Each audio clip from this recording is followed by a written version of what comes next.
সোহরাওয়ার্দী উদ্যানে আওয়ামী লীগের বিজয় উৎসবের আনুষ্ঠানিকতা শুরু।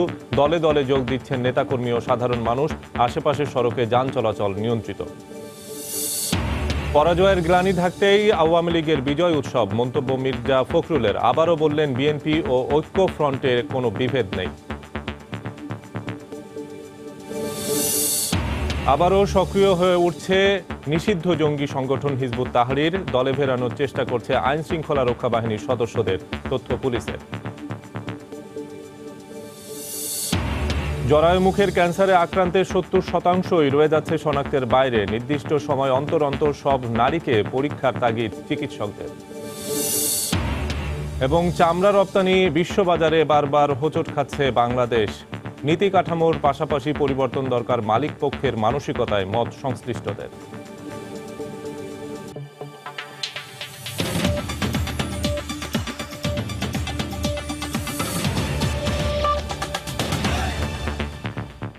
সময় সংবাদের সঙ্গে আছি আমি শফিক মোহাম্মদ।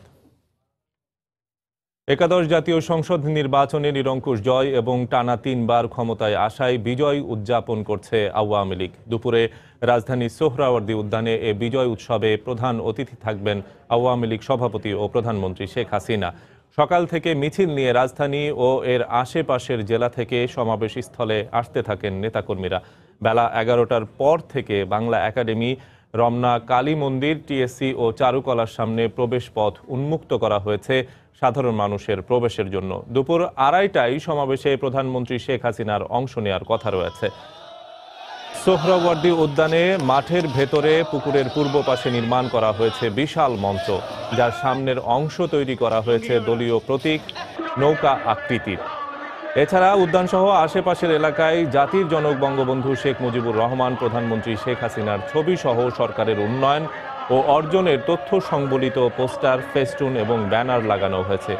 বক্তব্যের শুরুতে আওয়ামী লীগ সভাপতি শেখ হাসিনার উদ্দেশ্যে অভিনন্দন পত্র পাঠ করবেন দলের সাধারণ সম্পাদক ওবায়দুল কাদের।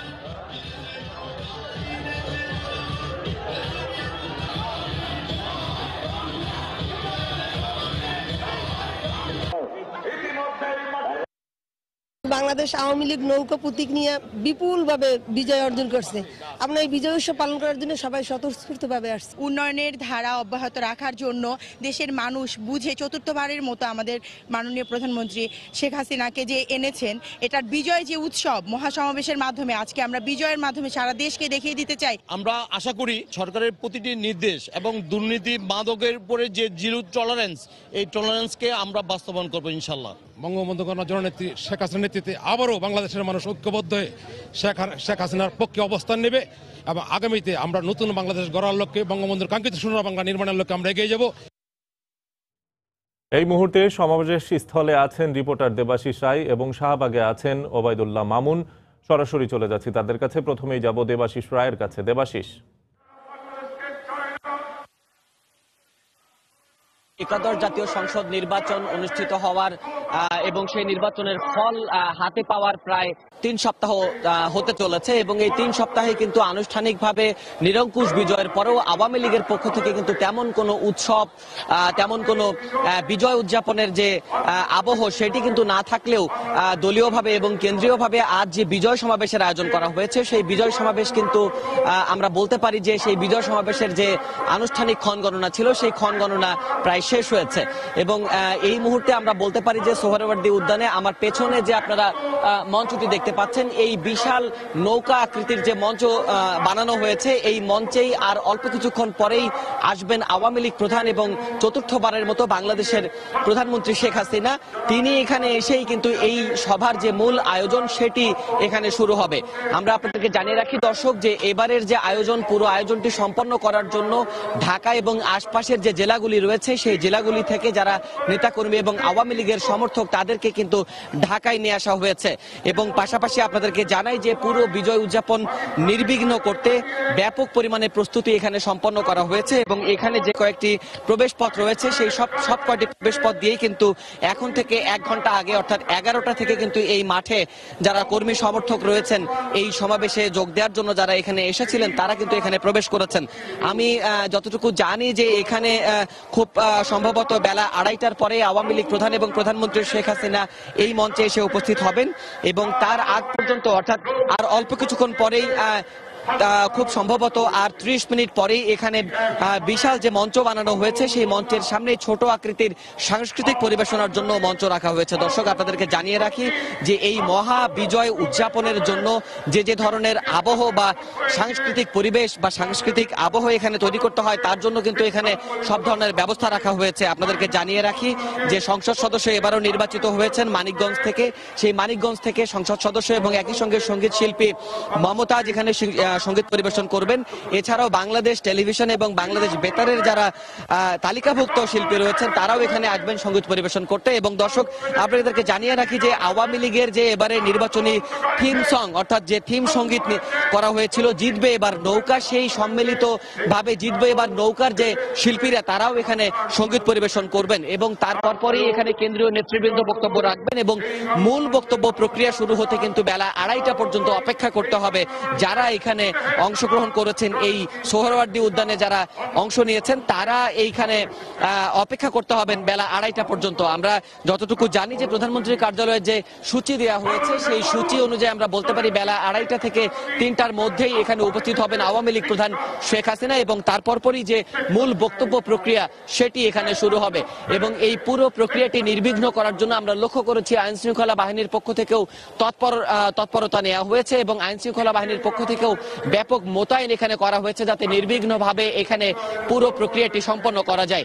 আপনারা জানেন যে এই সোহরাওয়ার্দী উদ্যানের সবকটি গেট দিয়েই মানুষ প্রবেশ করছে সোহরাওয়ার্দী উদ্যানে এবং পুরো ঢাকা শহর অর্থাৎ ঢাকার যে আশপাশের জেলাগুলি রয়েছে সেই জেলাগুলি থেকেও কিন্তু মানুষ ঢাকায় আসছে এই সোহরাওয়ার্দী উদ্যানে। এই মুহূর্তে আমরা সোহরাওয়ার্দী উদ্যানের দিকে আসতে থাকা মানুষের খবর জানতে আমরা চলে যাচ্ছি শাহবাগে। সেখানে আছেন আমাদের রিপোর্টার ওবায়দুল্লাহ মামুন, তার কাছ থেকে জেনে নেব এই সমাবেশ স্থলে যারা আসছেন সেখানকার কি অবস্থা। মামুন। দেবাশিস, আপনি জানেন যে একাদশ জাতীয় সংসদ নির্বাচনে আওয়ামী লীগ টানা তৃতীয়বারের মতো ক্ষমতা এসেছে অর্থাৎ সরকার গঠন করেছে। এটি কিন্তু আসলে দলের জন্য অনেক গুরুত্বপূর্ণ একটি বিষয়। তারই ধারাবাহিকতায় আজকের এই অর্থাৎ বিজয় সমাবেশের আয়োজন করেছে দলটি রাজধানীর সোহরাওয়ার্দী উদ্যানে। এই সমাবেশকে সফল করার জন্যই কিন্তু আসলে রাজধানী, শুধু রাজধানী নয় ঢাকা সহ রাজধানীর আশেপাশে যে বিভাগগুলি রয়েছে, জেলাগুলি রয়েছে, প্রত্যেকটি বিভাগ এবং জেলা থেকে কিন্তু নেতাকর্মীরা তাদের যে মিছিল রয়েছে অর্থাৎ গাড়ি বহর এবং পদযাত্রা করে বিভিন্ন ধরনের মিছিল সহ তারা এই সোহরাওয়ার্দী উদ্যান কেন্দ্রিক তারা জড়ো হচ্ছেন। আশেপাশে যদি বলি যে এখানে যে জাদুঘরটি রয়েছে, জাদুঘর এবং পাশেই চারুকলা ইনস্টিটিউট, টিএসসি মোড়, এই জায়গাগুলিতে তারা মিছিল সমাবেশ অর্থাৎ নেতাকর্মীদের নিয়ে তারা এখানে জড়ো হচ্ছেন এবং বিশাল এই মিছিল নিয়ে তারা আসলে এক একটি গ্রুপে অর্থাৎ বিভিন্ন যে সহযোগী সংগঠনগুলি রয়েছে এই সহযোগী সংগঠনগুলো তাদের মিছিল সমাবেশ নিয়ে আস্তে আস্তে এই 4টি গেট রয়েছে, এই গেট দিয়ে তারা ভেতরে প্রবেশ করছেন। একটি বিষয় বলি যে কিছুক্ষণের মধ্যে ভেতরে সাংস্কৃতিক প্রোগ্রাম শুরু হওয়ার কথা রয়েছে। আর যেহেতু মূল পর্বটি অর্থাৎ আজকের যে অনুষ্ঠানের প্রধান অতিথি অর্থাৎ দেশের প্রধানমন্ত্রী এবং দলের সভানেত্রী প্রধানমন্ত্রী শেখ হাসিনা এখানে মূলত প্রধান অতিথির বক্তব্য রাখবেন, সেটি অর্থাৎ 2:30 থেকে 3টার মধ্যে। এবং সেই বক্তব্যে মূলত এবার যে তৃতীয় মেয়াদে ক্ষমতা নিয়েছে এবং তৃতীয় মেয়াদে দেশের জনগণ তাদের ভোট দিয়ে ক্ষমতায় যেতে সহায়তা করেছে, সেই জন্যই মূলত দেশের জনগণকে কৃতজ্ঞতা জানাবে এবং দুর্নীতি সন্ত্রাস রোধে গুরুত্বপূর্ণ ভূমিকা রাখবেন। এছাড়া দলের নেতাকর্মীদের উদ্দেশ্যেও আসলে এক ধরনের সতর্কবার্তা দিবেন যেন জনগণের সাথে কোনো ধরনের মিসবিহেভ না করা হয় এবং জনগণের সাথে যেন সরকারের রিলেশন যেন ভালো হয়, ওই বিষয়গুলিকে আসলে দলের নেতাকর্মীদেরকে দিক নির্দেশনা দিবেন প্রধানমন্ত্রী শেখ হাসিনা।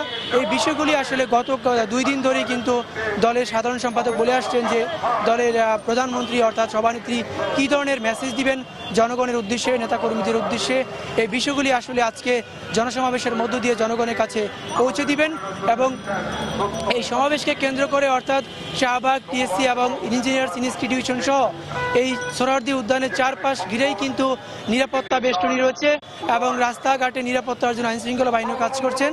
এবং একই ফাঁকে কিন্তু সুশৃঙ্খল পরিবেশ সৃষ্টির জন্যই কিন্তু আসলে পুলিশ ও আইনশৃঙ্খলা বাহিনীতে সদস্য রয়েছেন, ফায়ার সার্ভিস, র্যাব, তারা আসলে কাজ করে যাচ্ছেন। এবং নেতাকর্মীরাও কিন্তু তাদের মিছিল টিছিল নিয়ে আসলে এই সোহরাওয়ার্দী উদ্যান কেন্দ্রিক তারা সমবেত হচ্ছেন। তো আমরা চলে যাচ্ছি স্টুডিওতে, সেখানে রয়েছেন সহকর্মী শফিক মোহাম্মদ। শফিক,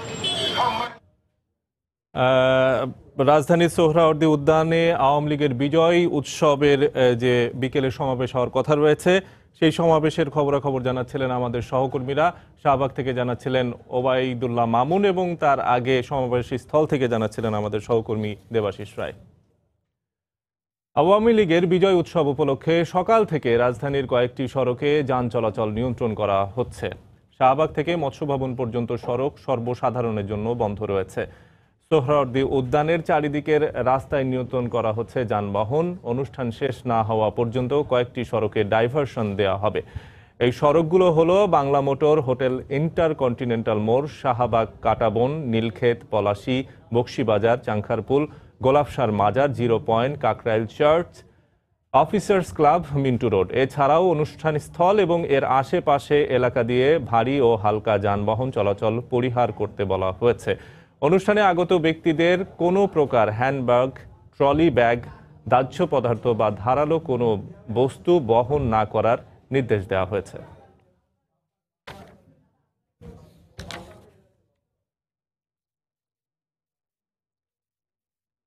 সড়কের অবস্থা জানাতে রমনা এলাকায় আছেন সহকর্মী কামরুজ্জামান মামুন। বিস্তারিত জানতে সরাসরি চলে যাচ্ছি তার কাছে। Mamun,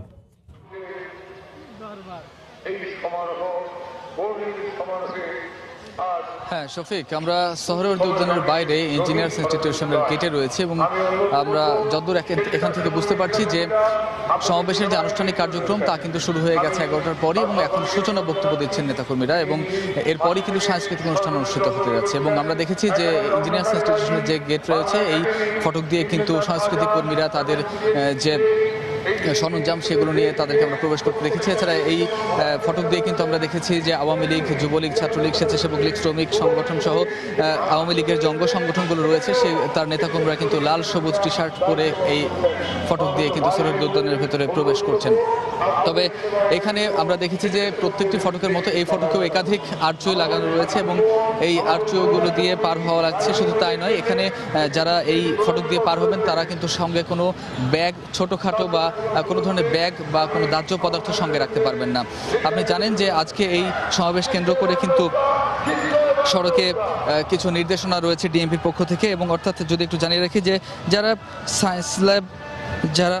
science lab new market হয়ে নীলক্ষেত নেমে আসতে চান এখানে, তাদের কিন্তু টিএসসি হয়ে পায়ে হেঁটে এই সোহরাওয়ার্দী উদ্যানে প্রবেশ করতে হবে এবং যারা ঢাকা বা ঢাকার বাইরে থেকে এই রাস্তা ব্যবহার করে সোহরাওয়ার্দী উদ্যানে আসতে যাচ্ছেন তাদের বাসগুলো কিন্তু ঢাকা বিশ্ববিদ্যালয়ের মল চত্বরে রাখতে হবে।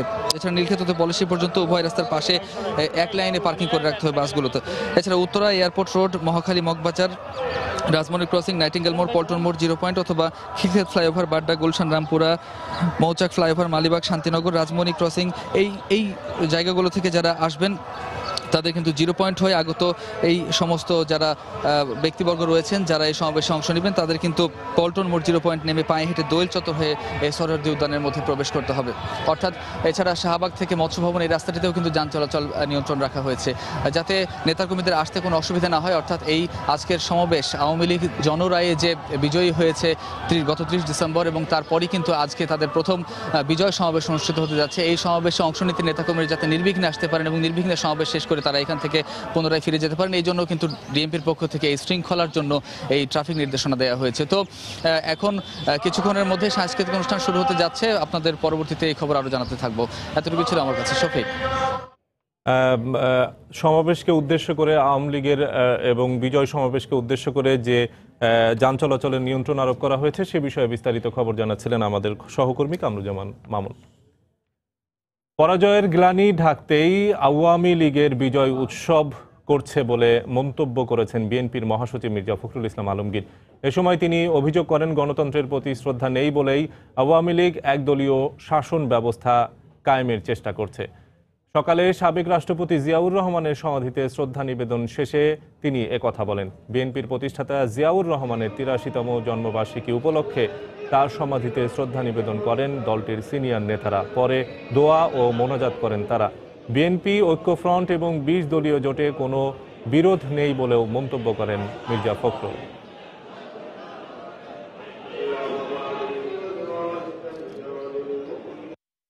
৩০শে ডিসেম্বর তো গণতন্ত্রের পরাজয় হয়েছে, আর আওয়ামী লীগের সবচেয়ে বড় পরাজয় হয়েছে, কারণ আওয়ামী লীগ জনগণ থেকে সম্পূর্ণ বিচ্ছিন্ন হয়ে গেছে। তারা যে ক্ষমতা দখল করে নিয়েছে সেটা তারা উৎসব পালন করতে যাচ্ছে। এখান থেকে বোঝা যায় যে আওয়ামী লীগের প্রকৃতপক্ষে গণতন্ত্রের প্রতি তাদের কোনো শ্রদ্ধা নেই। তারা গণতন্ত্রে মুখে বলে কিন্তু কখনো বিশ্বাস করে না। আমাদের মধ্যে কোনো টানাপোড়েন নেই, ঐক্যফ্রন্ট আছে, ২০ দলীয় জোট আছে।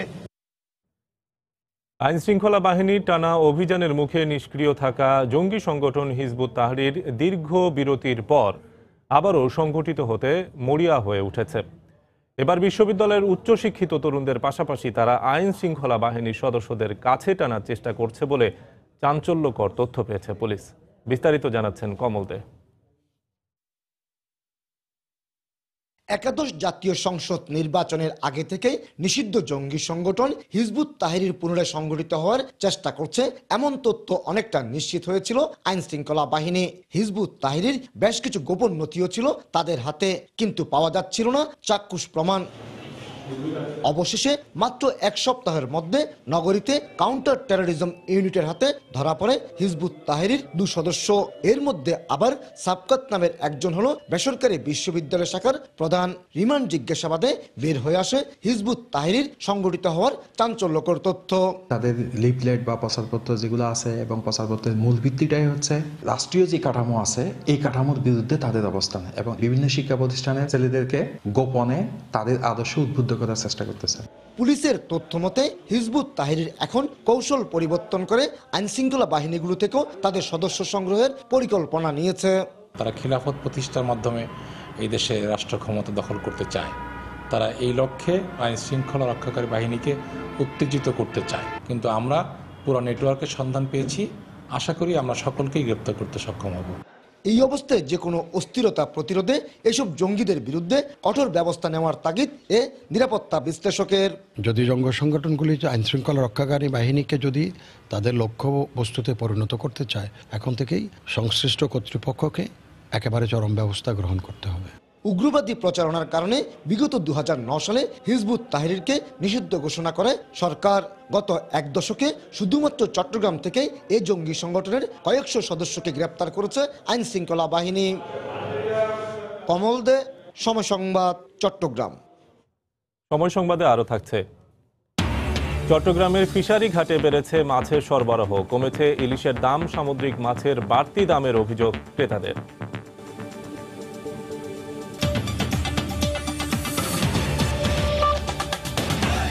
জরায়ুমুখের ক্যান্সারে আক্রান্তের ৭০% রয়ে যাচ্ছে শনাক্তের বাইরে। এছাড়া রাজধানীর মাত্র ৩টি হাসপাতালে জরায়ু ক্যান্সারের পূর্ণাঙ্গ চিকিৎসা সেবা থাকায় আক্রান্তরাও পাচ্ছেন না প্রকৃত সেবা। তাই জেলা হাসপাতালগুলোতে চিকিৎসক এবং শয্যা সৃষ্টির পাশাপাশি ব্যাপকভাবে স্ক্রিনিং কর্মসূচি হাতে নিতে জাতীয় নীতিমালা তৈরির আহ্বান বিশেষজ্ঞদের। মোহাম্মদ শাহিনের ছবিতে দেখুন মুজাহিদ শুভর রিপোর্ট। জীবনের শেষ প্রান্তে এসে জাহেদা বেগম জেনেছেন জরায়ুমুখের ক্যান্সারে আক্রান্ত তিনি। দীর্ঘদিন থেকে ভুগলেও পরিবারের কাছে গুরুত্ব পাননি। অবশেষে স্থানীয় একটি ক্যান্সার স্ক্রিনিং সেন্টারে ধরা পড়ে তার জরায়ুর নানা সমস্যা। এই রোগীর আমরা জরায়ু ফেলেছি, 2 পাশে পেলভিক লিম্ফ নোডস এবং মাসিকের রাস্তার উপরের অংশ ফেলেছি, এবং এখন পেশেন্ট অনেকটা ঝুঁকিমুক্ত। আক্রান্তের সিংহভাগই আর্থিকভাবে অসচ্ছল প্রান্তিক নারী জনগোষ্ঠী। তাই দুর্গন্ধযুক্ত স্রাব ও যৌন মেলামেশায় রক্তক্ষরণ নিয়ে অসংকোচ ও লক্ষণসমূহকে মাসিকের মেয়েরই সমস্যা মনে করে প্রায়শই ভুল করেন তারা। শেষ সময়ে লক্ষণ প্রকাশ পাওয়ায় প্রথম দিকে জানতেই পারেন না বেশিরভাগ ভুক্তভোগী। বাবার তো বড় টিউমার হয়েছে, তখন আমি ডাক্তারের কাছে যাই, ডাক্তাররা পরীক্ষা দিয়েছে, পরীক্ষা করার পরে ধরা পড়েছে আমার জরায়ুতে ক্যান্সার হয়েছে। প্রথম আমার সাদা পানি ভাঙতো, ব্যথা তল ফেলে ব্যথা করে এই জায়গায় ফুরায়। গ্লোবোকেনের সবশেষ জরিপ অনুযায়ী ধরে নেওয়া হয় দেশে প্রতি বছর ৮,০০০ নারী নতুন করে জরায়ু মুখের ক্যান্সারে আক্রান্ত হচ্ছে। এক্ষেত্রে অপুষ্টি, ব্যক্তিগত অপরিচ্ছন্নতা, ধূমপান, মাদক জাতীয় দ্রব্য সেবন কারণ হলেও বাল্যবিবাহকেই সবথেকে বড় প্রতিবন্ধকতা বলে মনে করছেন বিশেষজ্ঞ চিকিৎসকরা। পরিপক্কতা আসা, এই আসার আগেই যখন একটা মেয়ের বিয়ে হয়ে যাচ্ছে এবং বিয়ে হওয়া মানে একটা শারীরিক সম্পর্ক হচ্ছে, বাচ্চা হচ্ছে, জরায়ুর কোষগুলা এক ধরনের আক্রান্ত হচ্ছে, যেটাকে আলটিমেটলি কিছু পরিবর্তনের মধ্য দিয়ে জরায়ু মুখের ক্যান্সারের রূপ নিচ্ছে। আমাদের এখন প্রধান কাজ হলো বাল্য বিবাহের বিরুদ্ধে একটা সামাজিক আন্দোলন গড়ে তোলা। বিশেষজ্ঞরা বলছেন শনাক্তের আগে আক্রান্তের অর্ধেক নারী মৃত্যুর শিকার হচ্ছেন। তাই জাতীয় নীতিমালার মাধ্যমে ঝুঁকিপূর্ণ নারীদের স্ক্রিনিং ও আক্রান্তদের চিকিৎসার সহজ সুযোগ সৃষ্টির আহ্বান বিশেষজ্ঞদের। রুগী আসে, আমরা তাদেরকে স্ক্রিনিং করি, কিন্তু ওটা না করে রুগীকে কল করে ইনভাইট করে এনে রেগুলার একটা ইন্টারভিউলে স্ক্রিনিং করতে হবে। এটা করলে কোনো মেয়ে স্ক্রিনিং থেকে বাদ যাবে না।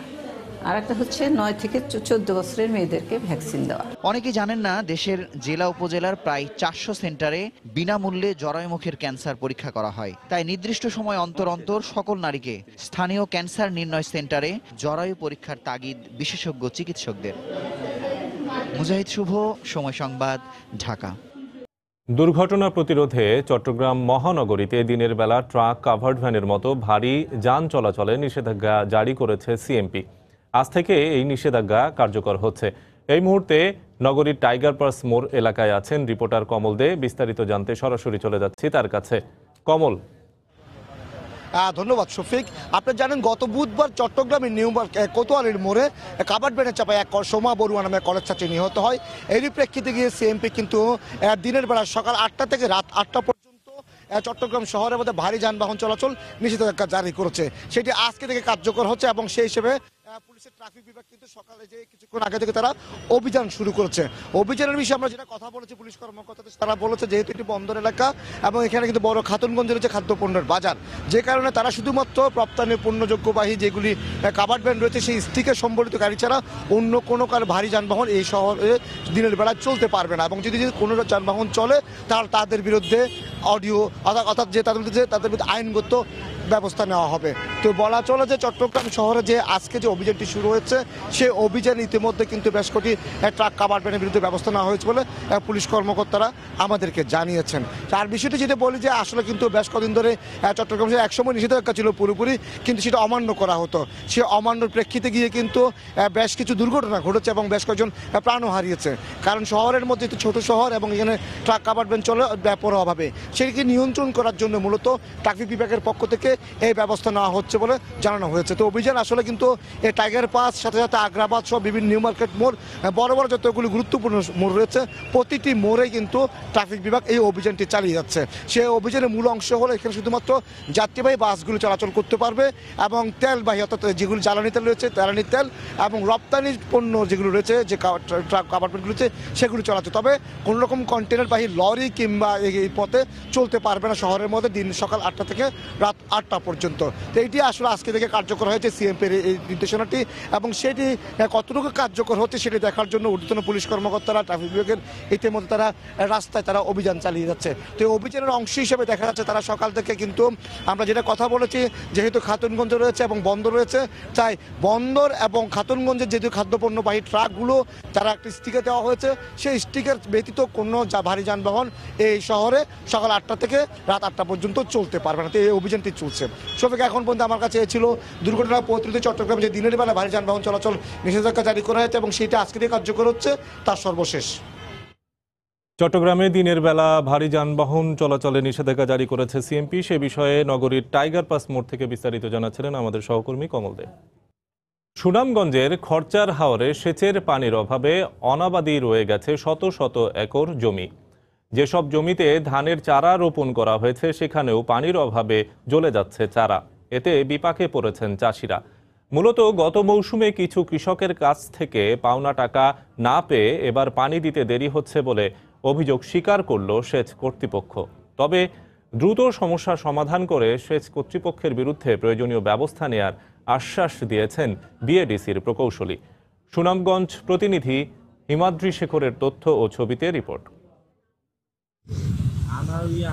এ মৌসুমে প্রতি বছর সুনামগঞ্জের খরচার হাওরের এসব জমিতে চাষ হতো বোরো ধান, কিন্তু এবছর পানির অভাবে ফেটে চৌচির শত শত একর জমি। হাতে গোনা যে কয়টি ক্ষেতের ধানের চারা রোপণ করা হয়েছে, পানির অভাবে সেগুলো জ্বলে যাচ্ছে। তাই কৃষকের কপালে দুশ্চিন্তার ভাঁজ পড়েছে। পানি নেই গিয়া রোয়া লাগাইতেছি, আমরা রোয়া মরিয়া দিতেছে গা 3 মাইল এরিয়ার ভিতরে পারে দিকে 3 কেয়ার লাগাই লইছে বা 4 কেয়ার, আর বাকি সবটাই ক্ষতি। ফুকাইতেছে, ফুকাই হাইটে দিতেছে, আর এই সাইডে তো ক্ষেত লাগাইতেই পারতেছে না। এবার সময় নাই, পরে লাস্টে লাগাইমু আমরা তো ফাইনালি বুগা বান ভাঙ্গি আবার খালিব, পরে খাসা ধানকে আমরা খাটাইমু। গত মৌসুমে কিছু চাষি সেচের টাকা পরিশোধ না করায় এবার পানি দিতে দেরি হচ্ছে স্বীকার করে সেচ স্কিমের এই সদস্য। অনেক কৃষক আছে আমরা টাকা পয়সা দিয়েছেন, আমরা দায়িত্ব নিয়েছি, এই জন্য আমরা পানিটা পরে যাচ্ছি। এই বিধানে ওখানে আমরা পানি দিতেছি, আমরা 2-4 দিনের ভিতরে ইনশাল্লাহ আমরা উত্তোল দিলাই। তবে ফসলের মাঠে সেচ স্কিমের সদস্যদের পানি সরবরাহে কোনো গাফিলতির প্রমাণ পাওয়া গেলে ব্যবস্থা নেওয়ার আশ্বাস দিলেন বিএডিসির সেচ প্রকল্পের এই কর্মকর্তা। পানি দেওয়া হয়নি এই বিষয়টি আমাদের অবগত নেই। যদি আমরা এরকম কোনো তথ্য পাই যে কৃষকদের কাছ থেকে সেচ চাষ আদায়ের পরও কোনো রকম পানি প্রদান করা হয়নি, তাহলে আমরা এই ম্যানেজার এবং স্কিমের বিরুদ্ধে যথাযথ আইনগত ব্যবস্থা নিব। কৃষকরা যেন যথাসময়ে পানি পায় সেই ব্যবস্থা নিশ্চিত করব। জেলার খরচার হাওরে 6017 হেক্টর আবাদি জমি রয়েছে। সময় সংবাদ, সুনামগঞ্জ। সামঞ্জস্যপূর্ণ পরিকল্পনার অভাব আর দুর্বল অর্থনৈতিক কূটনীতির কারণে চামড়ার রপ্তানির বাজারে বারবার হোঁচট খাচ্ছে বাংলাদেশ। নীতি নির্ধারকরা মনে করছেন সংকট উত্তরণে নীতি কাঠামোর পাশাপাশি পরিবর্তন আনতে হবে মালিক পক্ষের মানসিকতায়ও। তবে বিসিকের সক্ষমতার অভাবেই বিপাকে পড়েছে চামড়া শিল্প, এমন দাবি করে সব সমস্যার সমাধানে নতুন সরকারেই আস্থা রাখছেন ট্যানারি মালিকরা। জুবায়ের ফয়সালের রিপোর্ট। কাঁচামালের সহজলভ্যতার পাশাপাশি মূল্য সংযোজনের হিসেবে কোনো একটি নির্দিষ্ট খাত থেকে সবচেয়ে বেশি রপ্তানি আয়ের অন্যতম বড় উৎস দেশের চামড়া শিল্প। কিন্তু এ সত্য শুধু কাগজে কলমেই। বাস্তবতা হলো নানা ধরনের পণ্য উৎপাদনে বাংলাদেশ এখন প্রতি মাসে আমদানি করছে প্রায় 50 লাখ বর্গফুট চামড়া।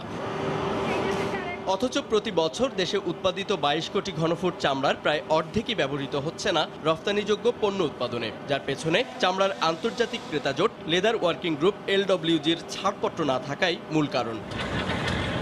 ট্যানারি মালিকরা বলছেন সাভারের নতুন শিল্পনগরীই পারত সব সংকট সমাধান করতে, যদিও তাদের দাবি বিসিকের গাফিলতিতে উল্টো সংকট বেড়েছে আরও। হেমায়তপুরে যে চর্মশিল্প এলাকাটাই আছে সেইটির ব্যবস্থাপনায় বিসিক সম্পূর্ণ ব্যর্থ। কমপ্লায়েন্স ইস্যু মেনটেন করতে না পারার জন্য, আমাদের ট্রিটমেন্ট প্ল্যান্ট ভালোভাবে কাজ করতে না পারার জন্য ইন্ডাস্ট্রিগুলো বিদেশ থেকে চামড়া আমদানি করে তারা ফুডওয়্যার তৈরি করছে এবং সেটা তারা এক্সপোর্ট করছে। বড় বড় শিল্পনগরী করার অভিজ্ঞতা তাদের নেই বলেই কিন্তু আজকে সাভার চামড়া শিল্পনগরী নিয়ে এত অস্থিরতা। জমি রেজিস্ট্রেশন, সিটিপি কস্ট শেয়ার করা, এইগুলো নিয়ে আসলে এই সরকারের সাথে কাজ করা আমি মনে করি সহজ হবে। ফুটওয়্যার এবং লেদার গুডস ইন্ডাস্ট্রিগুলো যাতে আপনার প্রতিষ্ঠা করা যায়, তাহলে আমি মনে করি যে আপনার এক্সপোর্ট গ্রোথ কয়েক গুণ বৃদ্ধি পাবে। তবে শিল্পের অনগ্রসরতার পেছনে সরকারের অর্থনৈতিক কূটনীতির ব্যর্থতাকে দায়ী করছেন অর্থনীতিবিদরা। পাশাপাশি মালিকপক্ষের চিন্তাধারায়ও পরিবর্তন আনার আহ্বান তাদের। প্রপার প্ল্যানিং এবং সরকারের সাপোর্ট এবং অর্থনৈতিক কূটনীতি এটার অভাব। বাইরে যে মার্কেটের অভাব আছে তা না, এটা আমাদের অক্ষমতার জন্য হচ্ছে, সেটাকে দূর করতে হবে। যদি আমরা চামড়াকে থ্রাস্ট সেক্টর মনে করি, মনে হচ্ছে সরকার মনে করছেন, আমিও মনে করি, তাহলে এটা একটা স্বাধীন সংস্থা করে দেওয়াই ভালো হবে। 2021 সালেই চামড়া রপ্তানি থেকে $5 বিলিয়ন আয়ের লক্ষ্য রয়েছে বাংলাদেশের। যদিও শিল্প সংশ্লিষ্টরা মনে করছেন $3 বিলিয়ন রপ্তানি হলেও তা বিবেচিত হবে বড় সাফল্য হিসেবেই। জুবায়ের ফয়সাল, সময় সংবাদ, ঢাকা। চট্টগ্রামের সবচেয়ে বড় মাছের বাজার ফিশারি ঘাটে বেড়েছে সব ধরনের মাছের সরবরাহ। ইলিশের দাম কমেছে কেজিতে 20 থেকে 30 টাকা পর্যন্ত, আর মিঠা পানির মাছের দাম কমেছে মানভেদে 10 থেকে 50 টাকা।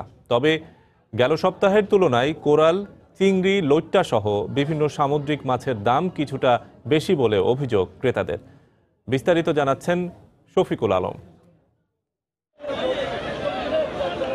ভোর থেকে ক্রেতা বিক্রেতাদের হাঁকডাকে সরগরম হয়ে উঠেছে চট্টগ্রামের এই ফিশারি ঘাট। গত সপ্তাহের তুলনায় এই সপ্তাহে সামুদ্রিক মাছের দাম একটু বেশি। প্রতি কেজি কোরাল বিক্রি হচ্ছে 500 থেকে 600 টাকা পর্যন্ত, চিংড়ি মানভেদে 450 থেকে 600 টাকা পর্যন্ত।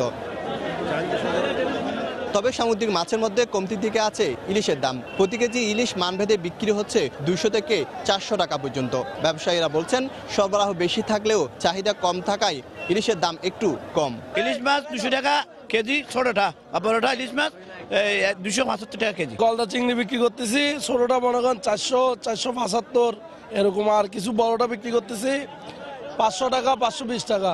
সামুদ্রিক মাছ মোটামুটি চাহিদা হিসেবে ভালো বিক্রি হচ্ছে মার্কেটে। শীতের মধ্যে ইলিশ মাছ একটু বেশি, আগের থেকে কমের মধ্যে 100 টাকা 200 টাকা কমে আছে এখন। তবে কমতির দিকে আছে মিঠা পানির মাছ। প্রতি কেজি রুই মাছ বিক্রি হচ্ছে মানভেদে 150 থেকে 300 টাকা পর্যন্ত। কাতল এবং মৃগেল 150 থেকে 300 টাকা পর্যন্ত বিক্রি হচ্ছে, আর তেলাপিয়া বিক্রি হচ্ছে 110 থেকে 130 টাকা পর্যন্ত। 40 থেকে 50-এর উপরও প্রজাতির মাছ আসে। বিশেষ করে এই সময়টায়, এই শীতের মৌসুমে যে সমুদ্রের মাছটা বেশি পরিমাণে পাওয়া যায়। এই মুহূর্তে সামুদ্রিক মাছের দাম একটু বেশি। চট্টগ্রামের এই ফিশারি ঘাটে প্রতিদিন 20 কোটি টাকার বেশি বেচা কিনা হয়। মিঠা পানির মাছ 30 প্রজাতির এবং সামুদ্রিক মাছ 40 প্রজাতির বিক্রি হয় বলে জানিয়েছেন ব্যবসায়ীরা। চট্টগ্রামের ফিশারি ঘাট থেকে শফিকুল আলম, সময় সংবাদ। ভদ্রলোকের খেলায় বাজিকরদের কালো থাবা। আন্তর্জাতিক ক্রিকেট তো বটেই, বিভিন্ন দেশে ফ্রাঞ্চাইজি ভিত্তিক লিগগুলোতে বেড়েছে তাদের দৌরাত্ম্য। শঙ্কামুক্ত নয় বাংলাদেশ প্রিমিয়ার লিগ বিপিএলও। ঢাকায় প্রথম পর্বের পর সিলেটেও আলোচনায় জুয়ারিরা। খেলা নিয়ে বাজি ধরার অভিযোগে প্রতিদিনই ধরা পড়ছেন একাধিক দেশি বিদেশি নাগরিক, পাচ্ছেন বিভিন্ন মেয়াদের শাস্তি। বিসিবি এবং দায়িত্বপ্রাপ্ত কর্মকর্তারা জানিয়েছেন খেলা নিয়ে জুয়ার ব্যাপারে কোনো ধরনের আপোষ করবেন না তারা। সিলেট থেকে মাহবুব রিমনের প্রতিবেদন, ক্যামেরায় ছিলেন দিগেন সিংহ। মাঠের খেলায় ক্রিকেটাররা বিনোদনের খোরাক যোগান কোটি মানুষকে। তাদের খেলা সরাসরি উপভোগে স্টেডিয়ামে ছুটে আসেন হাজারো দর্শক। তবে তাদের মধ্যে এমন অনেকেই থাকেন যাদের উদ্দেশ্যটা ম্যাচ উপভোগ নয়। তারা মূলত কাজ করেন বিভিন্ন বেটিং সাইটের হয়ে। মাঠে বসেই বিভিন্ন মাধ্যমের সাহায্যে তথ্য করেন পাচার। বৈশ্বিক আসর হিসেবে স্বীকৃতি পাওয়া বিপিএলও বাদ যায়নি এবার। খেলা নিয়ে বাজি ধরার দায়ে এখন পর্যন্ত ঢাকায় গ্রেফতার হয়েছে 9 জন ভারতীয় সহ 24 জন। সিলেটে এখন পর্যন্ত এই সংখ্যাটা 17, যাদের মধ্যে ভারতীয় 5 জন। সবাইকে দেয়া হয়েছে 1 মাসের কারাদণ্ড, জরিমানা করা হয়েছে 5,000 টাকা। বিসিবি কর্তারা বলছেন বাজিকরদের রোধে কোনো ছাড় দেবেন না তারা। Zero tolerance on anti corruption issues. আপনারা জানেন যে আমাদের যে ডোমেস্টিক অ্যান্টি কারাপশন কোড আছে, সেই কোডের আন্ডারেই বাংলাদেশ ক্রিকেট বোর্ডের যে টুর্নামেন্টগুলো পরিচালিত হয় সেখানে ইমপ্লিমেন্ট করা হয়, এবং বিপিএলও একইভাবে করা হচ্ছে। অন টপ অফ দ্যাট আমাদের আইসিসি অ্যান্টি কারাপশন ডিপার্টমেন্টও আমাদের সহযোগিতা করছেন। তাদের একজন অ্যান্টি কারাপশন ম্যানেজার অলরেডি বাংলাদেশে আছেন বিপিএল ইভেন্টটা কভার করার জন্য। তবে প্রযুক্তির উৎকর্ষের সঙ্গে পাল্লা দিয়ে নিত্য নতুন কৌশল উদ্ভাবন ঘটান এই সমস্ত ইনফরমাররা, যা সামলাতে রীতিমতো হিমশিম খেতে হয় দায়িত্বপ্রাপ্তদের। তাদের নতুন নতুন পদ্ধতিগুলিকে আমরা জানার চেষ্টা করছি। চেষ্টা করার পরে ওই পদ্ধতিগুলি আমরাও আমাদের নিজেদের স্ট্র্যাটেজিটা চেঞ্জ করে তাদেরকে ট্র্যাক করার চেষ্টা করছি। এইখানে গ্যালারিতে বসে ইমিডিয়েটলি যেটা স্কোর হচ্ছে সেটা সোশ্যাল মিডিয়ার মাধ্যমে তাদেরকে জানিয়ে দিচ্ছেন, তার পার্টনার ওখান থেকে বিডিংটা করছে। বাজি বা জুয়াকে নির্মূলে বিশ্ব ক্রিকেটের নিয়ন্ত্রক সংস্থা আইসিসিকে হতে হবে আরো কঠোর। কাঁধে কাঁধ মিলিয়ে কাজ করতে হবে সকল বোর্ডের সঙ্গে, এমনটাই মনে করছেন সংশ্লিষ্টরা। মাহবুব রিমন, সময় সংবাদ, সিলেট। এ পর্যায়ে শীর্ষ সংবাদ জানিয়ে দিচ্ছে আরেকবার। সোহরাওয়ার্দী উদ্যানে আওয়ামী লীগের বিজয় উৎসবের আনুষ্ঠানিকতা শুরু। দলে দলে যোগ দিচ্ছেন নেতাকর্মী ও সাধারণ মানুষ। আশেপাশে সড়কে যান চলাচল নিয়ন্ত্রিত। পরাজয়ের গ্লানি ঢাকতেই আওয়ামী লীগের বিজয় উৎসব, মন্তব্য মির্জা ফখরুলের। আবারও বললেন বিএনপি ও ঐক্যফ্রন্টে কোনো বিভেদ নেই। আবারও সক্রিয় হয়ে উঠছে নিষিদ্ধ জঙ্গি সংগঠন হিজবুত তাহরির। দলে ফেরানোর চেষ্টা করছে আইন শৃঙ্খলা রক্ষা বাহিনীর সদস্যদের, তথ্য পুলিশের। জরায়ুমুখে ক্যান্সারে আক্রান্তের 70% রয়ে যাচ্ছে শনাক্তের বাইরে। নির্দিষ্ট সময়ের অন্তর অন্তর নারীকে পরীক্ষার তাগিদ চিকিৎসকদের। এবং চামড়া রপ্তানির বিশ্ববাজারে বারবার হোঁচট খাচ্ছে বাংলাদেশ। নীতি কাঠামোর পাশাপাশি পরিবর্তন দরকার মালিক পক্ষের মানসিকতায়, মত সংশ্লিষ্টদের। এই ছিল এখনকার মতো। যে কোনো খবর পেতে ভিজিট করুন সময়নিউজ.tv। আপনার মোবাইলে সময় সংবাদ দেখতে এবং সব খবর পেতে ডাউনলোড করুন সময় অ্যাপ। এছাড়া এইমাত্র পাওয়া খবর আপনার মোবাইলে পেতে SMS করুন *DN লিখে পাঠিয়ে দিন 16242 নম্বরে। সঙ্গে থাকুন সময়।